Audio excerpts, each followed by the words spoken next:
আপনি আলমগীর স্যারে লাগাই দেন, আলমগীর স্যারে লাগাই দেন, আপনি আলমগীর স্যারে লাগাই দেন পরীক্ষার।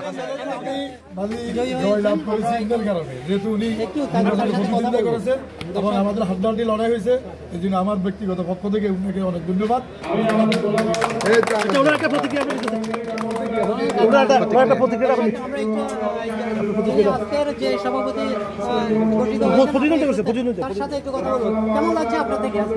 আসলে আমি এই দিক থেকে মানে মহান আল্লাহর শুকরিয়া জ্ঞাপন করি, আলহামদুলিল্লাহ যে আমি বিজয় লাভ করেছি। মূলত কারণ এটা নয় যে আমরা একটা সফল, সুন্দর, সার্থক, নিরপেক্ষ, অবাধ নির্বাচনের ব্যবস্থা করতে পেরেছি।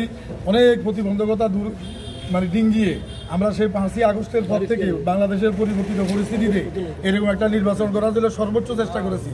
সেই ঢাকা থেকে শুরু করে জেলাতে আমাদের অনেক বৈঠক হয়েছে, কিন্তু সেই থেকে ঢাকা পর্যন্ত তাদের একটা ওই যে সিন্ডিকেট আছে, যেটা ফ্যাসিস্টদের একটা সিন্ডিকেট, এই সিন্ডিকেটকে ভেঙে আমরা আসলে নির্বাচন করাটা কঠিন হয়েছে।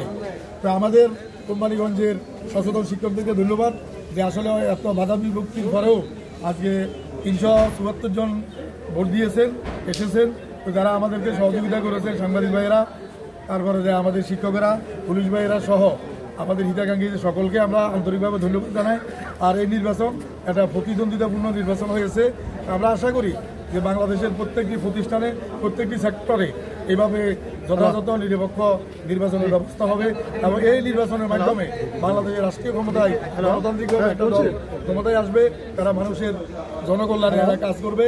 আর আমরা যারা আজকে নির্বাচিত হয়েছি এবং যারা বিজিত, আমরা আসলে এই উনেরা সহ আমরা প্রাথমিক শিক্ষার উন্নয়নে এই সীমিত পরিসরে কোম্পানিগঞ্জে কাজ করবো, যেন আমাদের শিক্ষকদের দুর্দশা লাগাবে আমরা সহযোগিতা করবো। তো সবাইকে ধন্যবাদ।